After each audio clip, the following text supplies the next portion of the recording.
আজকে গরুর মাংস, মুরগির মাংস, হাঁসের মাংস এবং সাথে আরও অনেক রান্না থাকবে। কেন এত সব রান্না করছি সেসব আপনাদের সাথে গল্প করব। হ্যালো এভরিওয়ান, আসসালামু আলাইকুম। কেমন আছেন সবাই? আমি আল্লাহর রহমতে ভালো আছি। সকাল সকাল বাবার জন্য বাজার করতে ছেলে বাজারে চলে গেছে।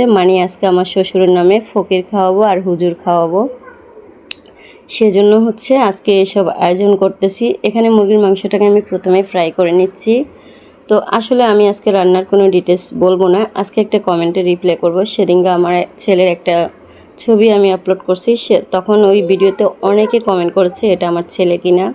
হ্যাঁ আপু, এটা আমার ছেলে, আমার বড় ছেলে। ওর বয়স 9 বছর চলতেছে, কিন্তু ওকে দেখে মনে হয় অনেক বড়, কারণ ওর হয়তো গ্রোথের কোনো সমস্যা আছে আমার মনে হয়। এটা অনেকে বলে আমি ডক্টর দেখাতে ওকে, ওর হয়তো শারীরিক সমস্যা আছে, কিন্তু আসলে না, ওর কোনো শারীরিক সমস্যা নেই।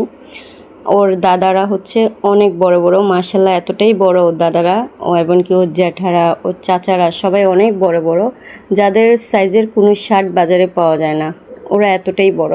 হ্যাঁ আমি হয়তো খাটো, কিন্তু আমার ছেলে মাশাল্লাহ ওর দাদাদের মতো হয়েছে।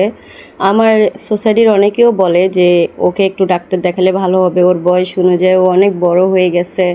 এতটা বড় মানে ওর সাথে যারা হয়েছে তারা এখনও বয়স অনুযায়ী ছোটই, তো ওকে দেখতে লাগে যে অনেক বড়, ধরতে পারেন ওর বাবার সমানই হয়ে গেছে। তো এই জন্য ওকে নিয়ে অনেকে সমালোচনা করে, বলে যে এত বড় হয়ে গেছে। আবার অনেকে তো বলে কোন বস্তার চাউলের ভাত খাস। আসলে এরকম কিছুই না, ওর গ্রোথটা অনেক ভালো মাশাল্লাহ। ওর 9 বছরের বাচ্চা বলে ওকে লাগে না, লাগে যে অনেক বড়, 13-14 বছরের মতো। ওই আপুটা আমাকে কমেন্ট করছিল, এমনকি টিকটকে অনেকে আমাকে কমেন্ট করছে যে এটা কে, আমার ভাই নাকি। আসলে এটা আমার ভাই না, আমার ছেলে। যাই হোক, আমার 2টা ছেলে, একটা ছোট 5 বছরের আর একটা 9 বছরের।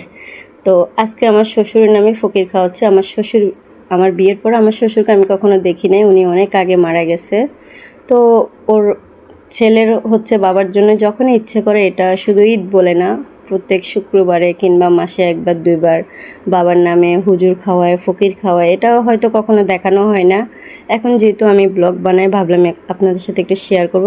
এটা হাঁসের মাংস, আমি সব কিছু দিয়ে চুলে বসিয়ে দিয়েছিলাম, এখন জাস্ট ধনিয়া পাতাটা দিয়ে নামাচ্ছি। তো যাই হোক, সবাই আমার শ্বশুরের জন্য দোয়া করবেন, উনি যেন জান্নাতবাসী হয়। আর এই ব্লগে আমার কোনো ভুল হলে সবাই আমাকে ক্ষমা করে দিবেন, আমার জন্য দোয়া করবেন। আমি একটু শারীরিকভাবে অসুস্থ। সবাই ভালো থাকবেন। ব্লগটা কেমন লাগলো কমেন্টে জানাবেন, আর যদি ভালো লেগে থাকে প্লিজ একটা লাইক। যদি ইউটিউব চ্যানেল থেকে দেখেন তাহলে আমার চ্যানেলটা সাবস্ক্রাইব করে দিবেন, আর যদি ফেসবুক পেজ থেকে দেখেন তাহলে প্লিজ আমার পেজটা ফলো দিয়ে দিবেন, একটা লাইক, একটা কমেন্ট করে দিবেন, একটা শেয়ার করে দিবেন। টাটা।